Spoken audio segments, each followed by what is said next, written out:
London, 1845. Lady Lydia Marlow stared at her reflection in the chipped vanity mirror, noting how the shadows beneath her eyes had deepened in recent weeks. The modest bedchamber she now occupied in her cousin's London townhouse was a far cry from the spacious rooms she had known at Thornfield Hall, her childhood home.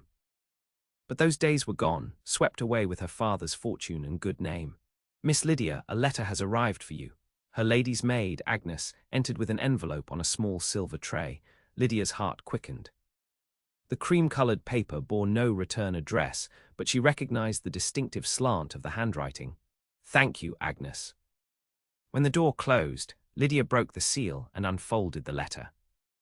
Her eyes darted over the words, her pulse racing with each line.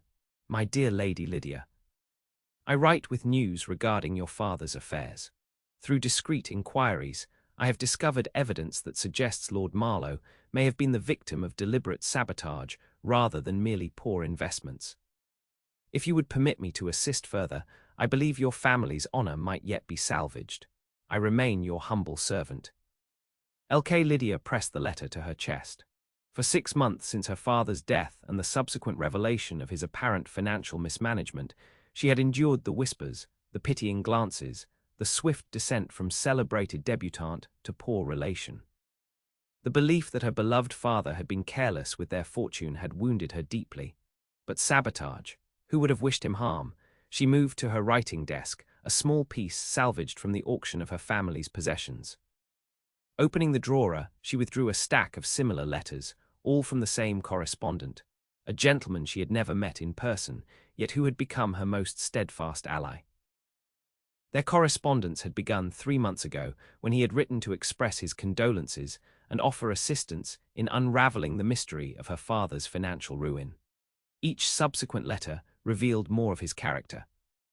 Intelligence, discretion, and a rare compassion that moved her deeply. Yet he remained an enigma, signing only with initials, never revealing his full identity. Lydia knew the impropriety of maintaining such a correspondence with an unknown gentleman. Society would be scandalized if discovered, yet in her reduced circumstances, with few allies remaining, what choice did she have?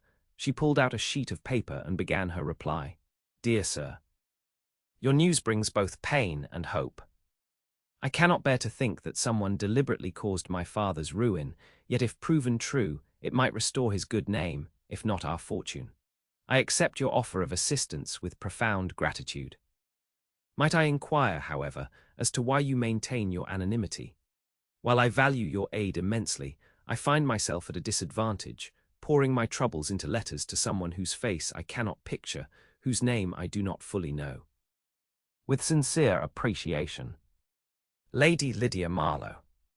3 days later, Lydia received a reply that made her hands tremble. "Lady Lydia, forgive my secrecy. I am Lord Lucian Kensington, Duke of Westmoreland. I maintain discretion not from any dishonourable intention, but because my name carries certain associations that might complicate our investigation. Your father was once acquainted with mine, though I suspect you were too young to remember our family's connection. If you wish to discontinue our correspondence now that you know my identity, I will understand. However, I hope you will allow me to continue assisting you. I have obtained documents that implicate a Mr. Nathaniel Grave in the manipulation of your father's investments.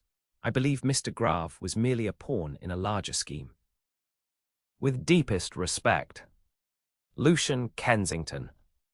Lydia gasped. The Duke of Westmoreland, one of the wealthiest, most powerful men in England, and notorious for his reclusiveness since returning from abroad 3 years ago.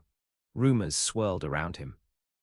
A tragic love affair in Italy, a duel that ended in death, mysterious scars both physical and emotional. Some whispered he had killed a man in a rage. Others claimed he had lost his heart to an unsuitable woman and never recovered. Whatever the truth, Lord Kensington rarely appeared in society, preferring the solitude of his country estate, Ravenscroft. Why would such a man interest himself in her family's disgrace? That evening, Lydia's cousin Martha insisted she accompany the family to Lady Harcourt's ball. "You cannot hide away forever," Martha said, adjusting her own elaborate coiffure. "People will think you are consumed by shame." "Perhaps I am," Lydia replied softly.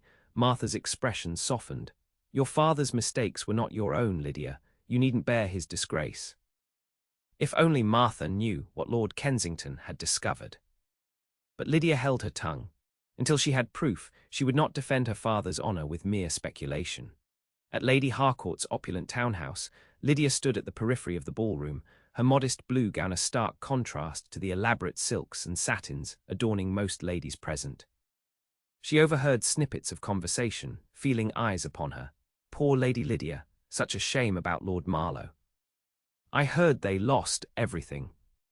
Living on her cousin's charity now. She raised her chin, refusing to show how deeply the words cut. The belief that had sustained her these past months, that her worth was not determined by her father's mistakes, felt suddenly fragile. Lady Lydia Marlow, I presume. The deep voice startled her. Lydia turned to find herself facing a tall gentleman whose commanding presence seemed to dominate the space around them. His dark hair was swept back from a face of striking angularity, high cheekbones, a strong jaw, and eyes of such intense blue they seemed to pierce through her carefully constructed composure. Yes, she managed, her voice steadier than she expected, and you are. A slight smile curved his lips. Lord Lucian Kensington, Duke of Westmoreland, might I request the honour of this dance? Lydia's heart thundered in her chest. The mysterious correspondent stood before her, flesh and blood rather than ink and paper. The infamous Duke of Westmoreland had emerged from seclusion and was requesting a dance with her, of all people. Yes, Your Grace. I would be honoured. As he led her onto the dance floor, Lydia felt every eye in the ballroom upon them. The reclusive Duke dancing with the disgraced daughter of a ruined viscount, it would be the talk of London by morning. His hand at her waist was firm but proper as they moved through the steps of the waltz. Lydia struggled to reconcile this imposing figure with the compassionate voice from the letters. You seem surprised, Lady Lydia, he said quietly. I did not expect to meet you in such a public manner, Your Grace. Sometimes the best place to have a private conversation is amidst a crowd.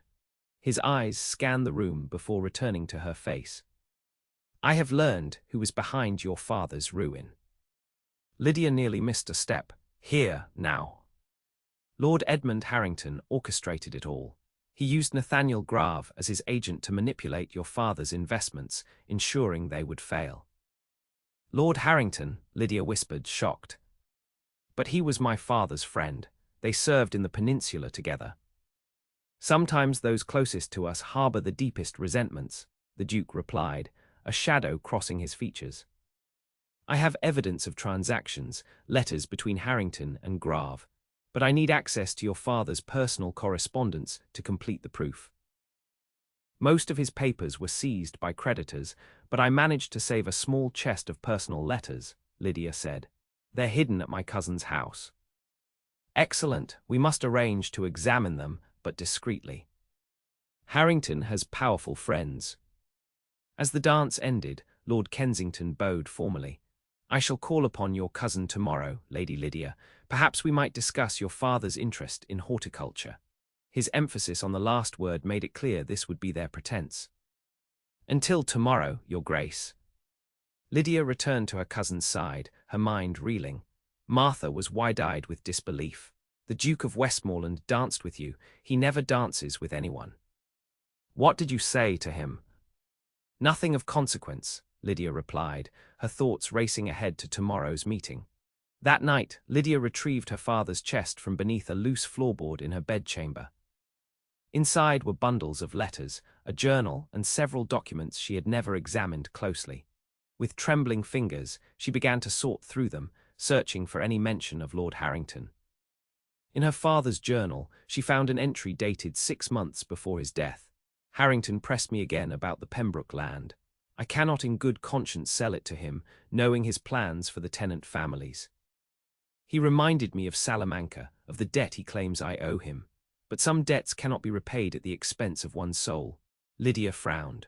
The Pembroke land had been part of her mother's dowry, a small but fertile tract that housed a dozen tenant families. Her father had always been protective of it, even when their financial troubles began. A knock at her door startled her. Lydia, it was Martha. There's something you should see." Her cousin handed her a copy of the London Gazette. On the society page was a brief but pointed mention. The reclusive D of W was observed in animated conversation with Lady L. M., daughter of the late Viscount, whose financial indiscretions remain a subject of much speculation. One wonders what common interest might unite the mysterious Duke and the disgraced lady. Lydia's stomach clenched. This will be all over London by morning. Indeed. My husband is most concerned about how this association might affect our standing. Martha's expression was torn between sympathy and anxiety. Lydia, the Duke's reputation is complicated. In what way? Lydia asked, though she already knew the rumors. There was a scandal in Italy, a duel, a woman. Some say he killed her husband in a fit of jealousy. Nothing was ever proven, but he returned to England a changed man. Martha touched Lydia's arm. Just be careful. A man with such a past might not be the most reliable ally.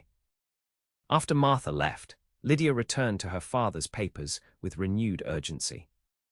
If Lord Kensington was risking his privacy to help her, she owed him whatever assistance she could provide, regardless of his past. The next afternoon, Lord Kensington called as promised.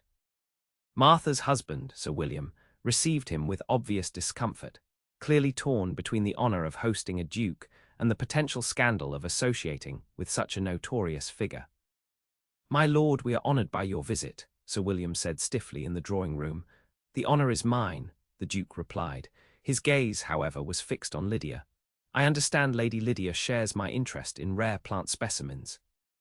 I thought she might appreciate seeing some samples from my greenhouse." It was a flimsy pretense, but Sir William was not in a position to question a duke's motives. "Of course. Lydia, perhaps you might show his grace to the conservatory." The small conservatory at the rear of the townhouse offered relative privacy. Once there, Lydia quickly retrieved the journal and letters she had discovered. "I found mentions of Lord Harrington in my father's journal," she said, handing him the relevant pages. "There was some dispute over land that belonged to my mother's family." Lord Kensington read quickly, his expression darkening. "This aligns with what I've discovered. Harrington has been buying up land surrounding the Pembroke tract. With it, he could divert the river and effectively render the neighbouring properties worthless, unless their owners sell to him at a fraction of their value. But why target my father specifically? Surely there were other landowners who stood in his way." The Duke hesitated. "I believe it was personal. Your father and Harrington served together, yes, but something happened in Spain, something Harrington never forgave." Lydia frowned. "My father never spoke of his military days." "Men rarely speak of war's darkest moments," Lord Kensington replied, a haunted look briefly crossing his features. "I need to examine these papers more thoroughly, but not here." "It isn't safe. What do you suggest?" "Come to Ravenscroft. I have resources there, legal counsel, secure archives. We can build an irrefutable case against Harrington." Lydia stared at him. "I cannot simply visit your country estate unchaperoned. It would be the final blow to my reputation. Bring your cousin as chaperone. I'll invite others to make it a proper house party." He stepped closer, his voice lowering. "Lady Lydia, this may be our only opportunity to clear your father's name and recover what was stolen from you." His proximity made her heart race. In that moment, she realized how deeply she had come to trust this man through his letters, his insights, his compassion, his unwavering support when others had abandoned her. Yet she knew almost nothing of him beyond reputation and rumor. "Very well," she said finally. "I shall speak with my cousin." Persuading Martha proved easier than expected. The prestige of a visit to Ravenscroft, regardless of its owner's reputation, was too tempting to refuse. 3 days later, Lydia found herself in Lord Kensington's elegant carriage, travelling north toward his ancestral home. Ravenscroft exceeded all expectations. The sprawling manor house of grey stone rose majestically against the backdrop of dense forest. Its Gothic architecture, all pointed arches and imposing towers, gave it an air of mystery that suited its reclusive owner. "It's magnificent," Lydia breathed as they approached. "And isolated," Martha added, a touch of apprehension in her voice. Lord Kensington met them in the grand entrance hall, where ancient tapestries adorned stone walls and a massive chandelier cast dancing light across the marble floor. "Welcome to Ravenscroft," he said, his usual reserve softened by genuine pleasure at their arrival. Other guests had indeed been invited: Lord and Lady Pembroke, elderly but sharp-minded cousins of Lydia's mother, Mr. James Thornfield, a distinguished barrister, and Miss Elena Winthrop, a spirited young heiress and apparent friend of the Duke's sister, who was currently abroad. That evening at dinner, Lydia observed Lord Kensington in his role as host. Though quiet, he showed unexpected warmth toward his guests, particularly the elderly Pembrokes. When the ladies withdrew to the drawing-room, Lydia found herself alongside Miss Winthrop. "He's rather different from what the rumours suggest, isn't he?" Miss Winthrop remarked, following Lydia's gaze toward the dining-room door.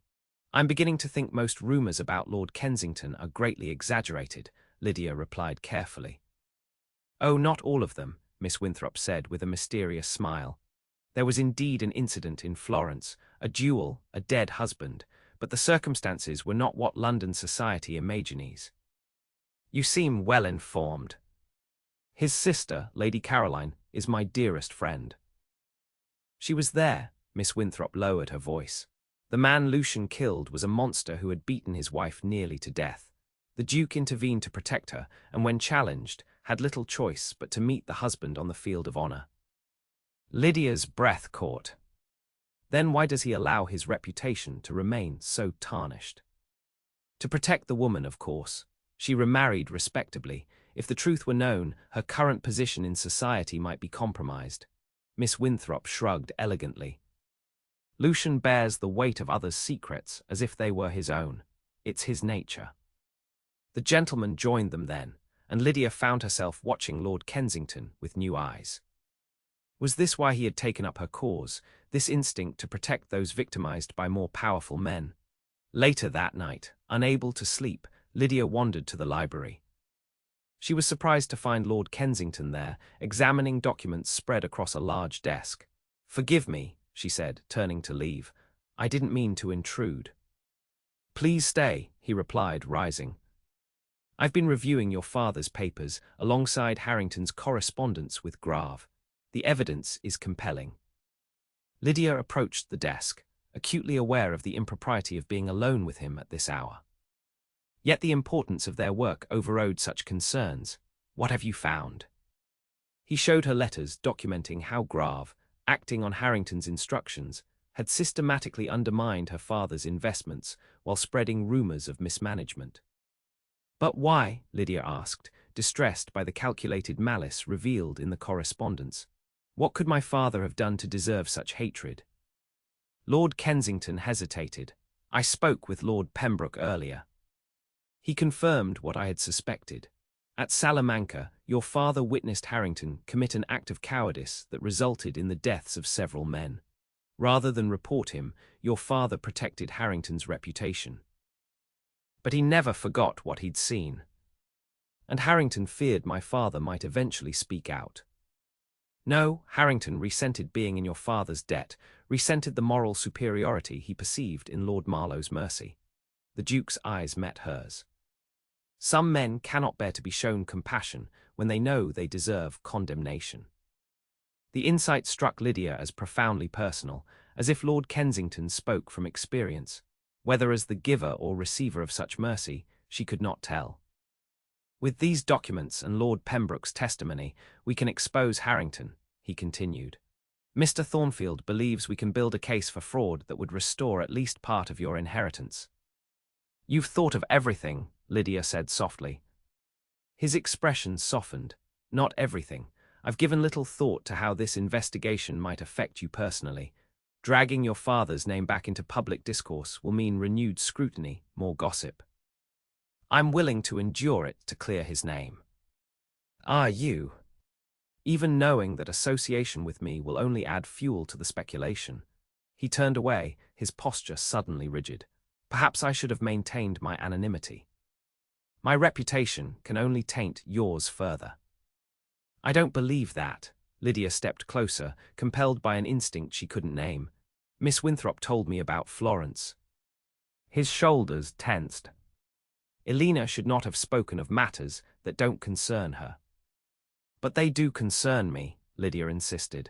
If we're to work together, I need to trust you completely. How can I, when you hide behind rumors rather than sharing the truth? He turned back to her, his expression guarded yet vulnerable in a way that made her heart ache. The truth is rarely simple, Lady Lydia. Yes, I killed a man in Florence. Count Visconti had beaten his wife, Sophia, so severely she miscarried their child. I intervened. He challenged me, and I had no choice but to accept. You were protecting her. I failed to protect her, he corrected harshly. Had I acted sooner, she might not have lost the child. Had I been more discreet, she might not have faced the scandal that followed. Understanding dawned on Lydia. You blame yourself for the consequences of your intervention, just as I've blamed myself for not somehow preventing my father's ruin. The parallel clearly struck him. For a moment, his carefully maintained reserve crumbled, revealing a man haunted by the past, yet desperately trying to make amends in the present. Perhaps we are more alike than I realized, he said quietly. The moment stretched between them, charged with unspoken emotion. Then, remembering where they were, Lydia stepped back. I should return to my room before my absence is noted. Of course. He collected the documents, placing them in a locked drawer. Tomorrow we'll consult with Mr. Thornfield about legal proceedings against Harrington.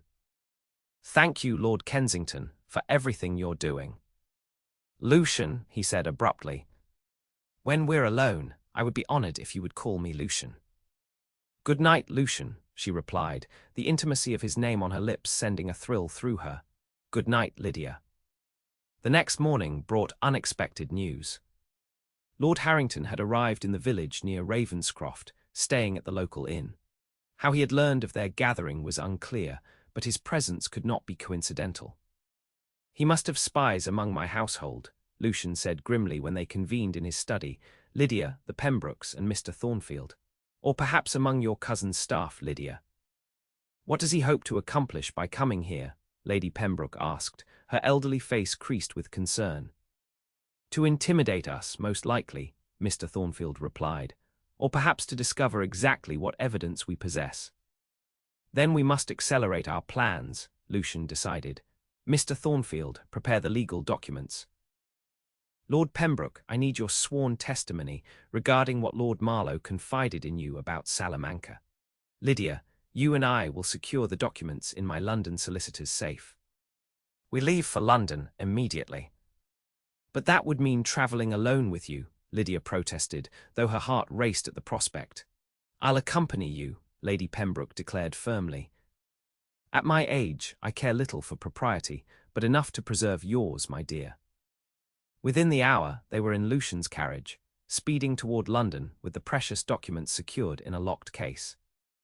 Lady Pembroke dozed opposite them, her presence both protection and chaperone. Harrington's appearance concerns me, Lucian said quietly. He must suspect we've uncovered his scheme. Do you think we're in danger? Lydia asked. I won't underestimate him. A man who would systematically destroy an old comrade-in-arms over a perceived slight is capable of much worse.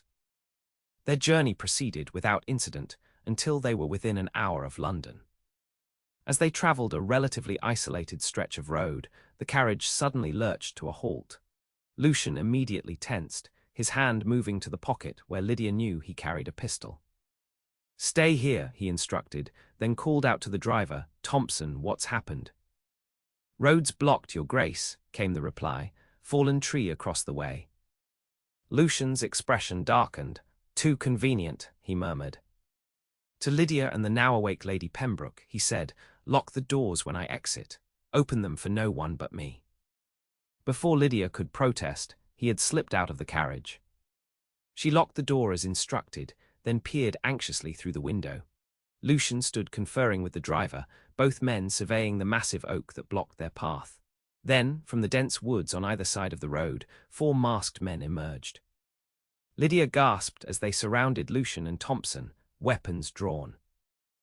Hand over the case, Your Grace, and no one need be harmed, one man demanded, his voice carrying clearly to the carriage.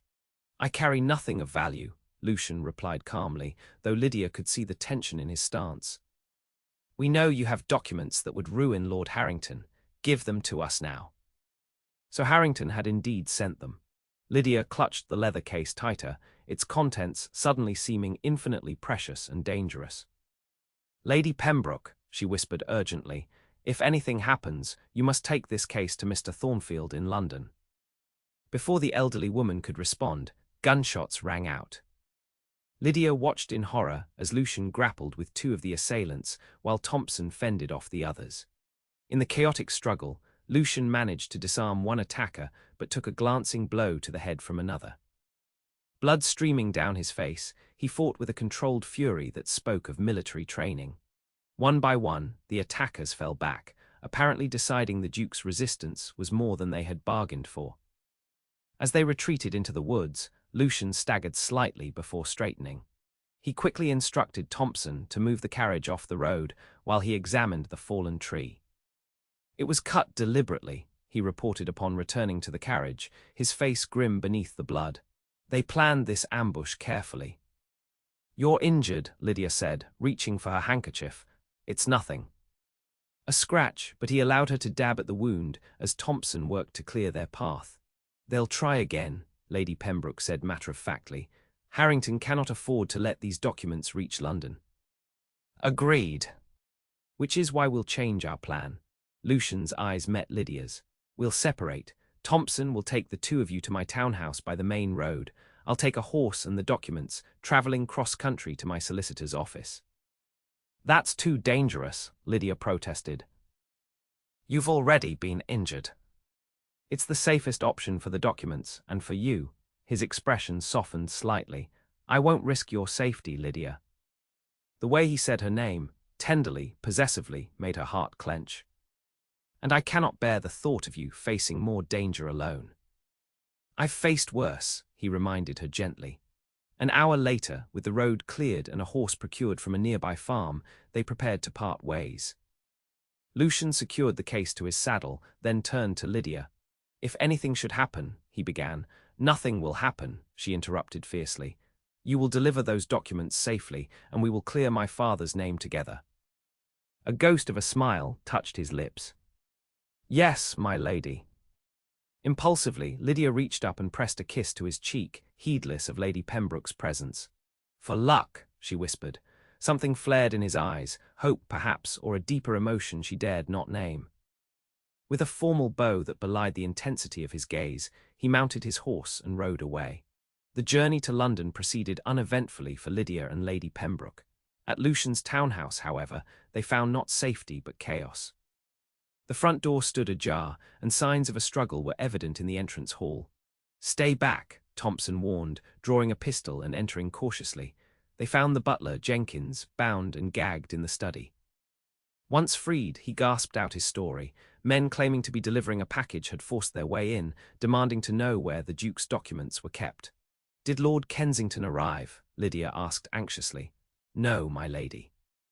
We've had no word from his grace." As night fell with no sign of Lucian, Lydia's worry mounted. Lady Pembroke tried to reassure her, but the older woman's own concern was evident. "Perhaps he took a different route," she suggested. "Or stopped somewhere to avoid being followed." "Or perhaps Harrington's men found him," Lydia said, voicing her deepest fear. The clock had just struck midnight when a commotion at the front door startled them both. Lydia rushed from the drawing room to find Lucian being supported by his solicitor, Mr. Walsh. The Duke's clothing was torn and muddied, a fresh bruise darkening his jaw. "The documents?" Lydia asked immediately. "Safe," Lucian assured her, his voice hoarse. "Locked in Walsh's office vault. Harrington's men pursued me through half of London, but they failed." Relief washed over her, followed swiftly by concern as she noted his exhausted state. "You need to rest." "You're injured." "Nothing serious," he insisted, though he allowed himself to be led to a chair. Mr. Walsh explained that they had prepared all necessary legal papers. "Lord Harrington will be served with notice of charges tomorrow morning. Given the evidence, I expect he'll face criminal prosecution in addition to civil penalties." "And my father's name will be cleared?" Lydia asked. Without question, Walsh confirmed. The documents prove conclusively that Lord Marlow was the victim of a deliberate, malicious fraud. After Walsh departed, Lydia insisted on tending to Lucian's injuries herself, despite the impropriety. Lady Pembroke tactfully withdrew to rest her eyes in a nearby armchair, effectively chaperoning while allowing them a measure of privacy. "You could have been killed," Lydia said softly as she cleaned a cut on his forehead. "A risk worth taking," he replied, his eyes never leaving her face. Why have you done all this for me? We were strangers until a few months ago." Lucian was silent for a long moment. "Not strangers." "Not really." At a questioning look, he continued, "I met your father once, years ago, when I was still a young man. He showed me a kindness I never forgot." "What sort of kindness?" "I had just returned from the continent, carrying the weight of various regrets. I was at a particularly low point when I encountered Lord Marlow at my club. He recognized something in me, a darkness, a self-loathing that I thought I concealed well. He spoke to me of redemption, of the possibility that one's past need not determine one's future." Lydia's hands stilled. "That sounds like my father.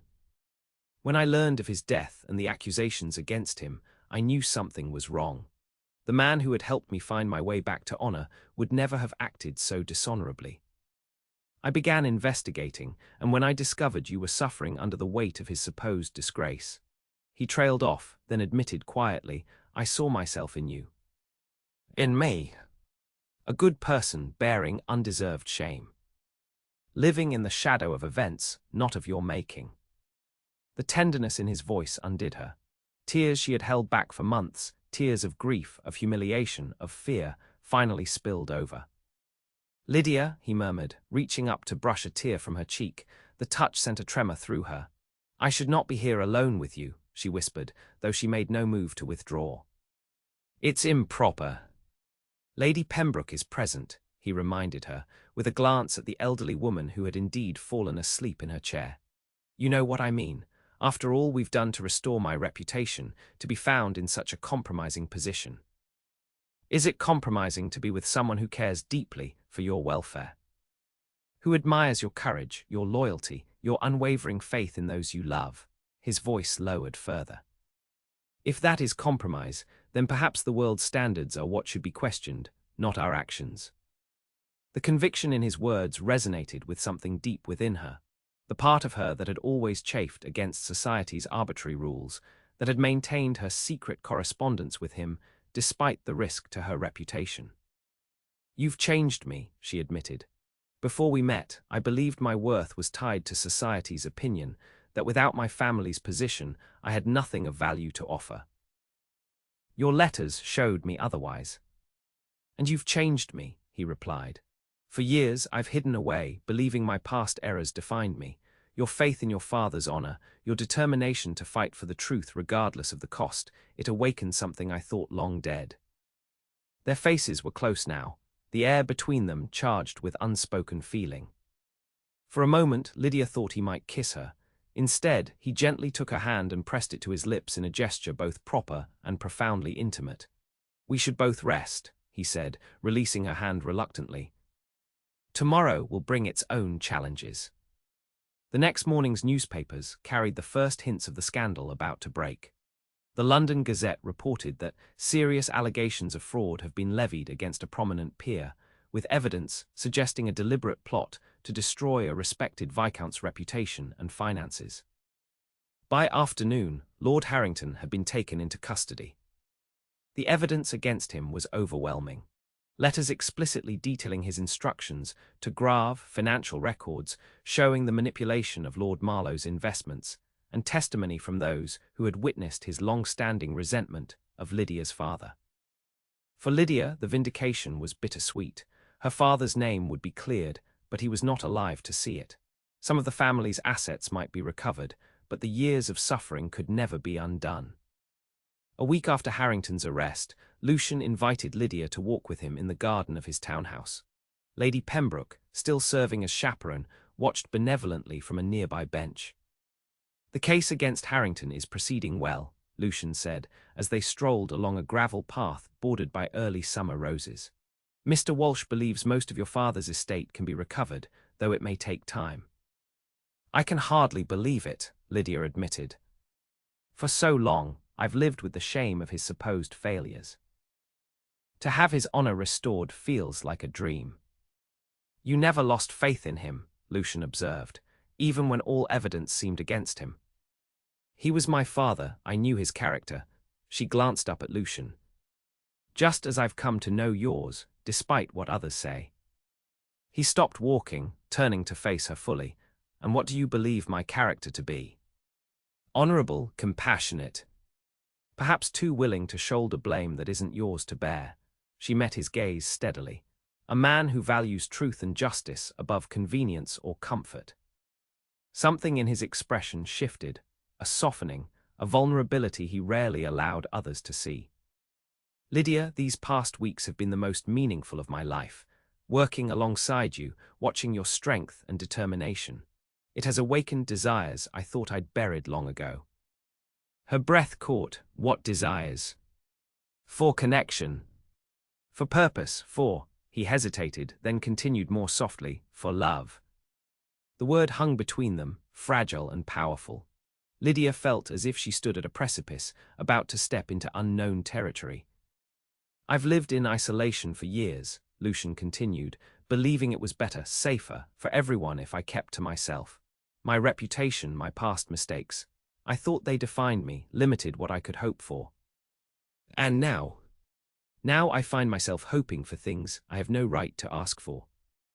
Your father once told me that redemption comes not from hiding our flaws, but from using them to grow, to become better. I didn't understand then. I think perhaps I'm beginning to now. He took her hands in his touch gentle yet firm. I love you, Lydia. I believe I began falling in love with you through our letters before I ever saw your face. Your courage, your compassion, your unwavering loyalty, they humbled and inspired me. Tears welled in Lydia's eyes, not of sorrow, but of a joy so intense it bordered on pain. I love you too, she whispered. Despite all reason, despite what society might say, I love you. Then would you consider a future that might seem improbable? A disgraced lady and a notorious duke. Neither disgraced nor notorious any longer, she corrected with a smile. Simply a man and woman who found truth together when the world offered only lies. Lydia Marlow, Lucian said formally, though his voice betrayed his emotion, would you do me the extraordinary honor of becoming my wife? Yes, she answered without hesitation. Yes, with all my heart. From her bench, Lady Pembroke discreetly dabbed at her eyes, pretending great interest in a nearby rosebush, as Lucian sealed their engagement with a kiss that promised healing for past wounds and hope for the future they would build together. 3 months later, Lydia stood before the mirror in what was once again her bedchamber at Thornfield Hall. The estate had been restored to her as part of the settlement against Lord Harrington, who now faced years in prison for his crimes. Her wedding gown of ivory silk complemented the pearls that had been her mother's, recovered from a pawnbroker by Lucian's agents. In a few hours, she would become the Duchess of Westmoreland in the small chapel where she had been christened as a child. Are you ready, my dear? Lady Pembroke asked, entering the room. Almost. Lydia smoothed the material of her gown. It hardly seems possible that so much has changed in less than a year. Life often moves in cycles of loss and restoration, the older woman observed. Your father would be proud to see you today, not just for the advantageous match, but for the courage you've shown in pursuing truth, regardless of the cost. We both paid prices for the truth, Lydia acknowledged, thinking of the scandal that had briefly flared when the full story emerged. Though Lord Harrington's crimes had been the focus, gossip had inevitably turned to Lydia's relationship with Lucian and their improper correspondence. Yet they had weathered it together, their love stronger for having been tested by fire. And society, ever fickle, had gradually shifted from condemnation to celebration as the romantic narrative of the Duke and his lady captured the public imagination. The wedding ceremony was intimate but joyful, attended by those who had stood by them during their ordeal. As Lydia walked toward Lucian, who awaited her at the altar with undisguised adoration, she reflected on the journey that had brought them together. A secret correspondence that had begun in grief and uncertainty had blossomed into a love powerful enough to heal old wounds and overcome the shadows of the past. What had started as a quest for justice had become a path to redemption for them both. When they exchanged their vows, Lydia felt the weight of shame and doubt finally lift completely from her shoulders. In its place was the certainty that love, honest, courageous love, could indeed transform even the darkest circumstances into something beautiful. "I take you, Lydia Marlow, to be my wife," Lucian said, his voice steady and clear, "to honor and cherish for all the days of my life." As he placed the ring on her finger, Lydia saw in his eyes the same promise she felt in her heart. That whatever challenges the future might hold, they would face them together, with truth as their guide and love as their strength.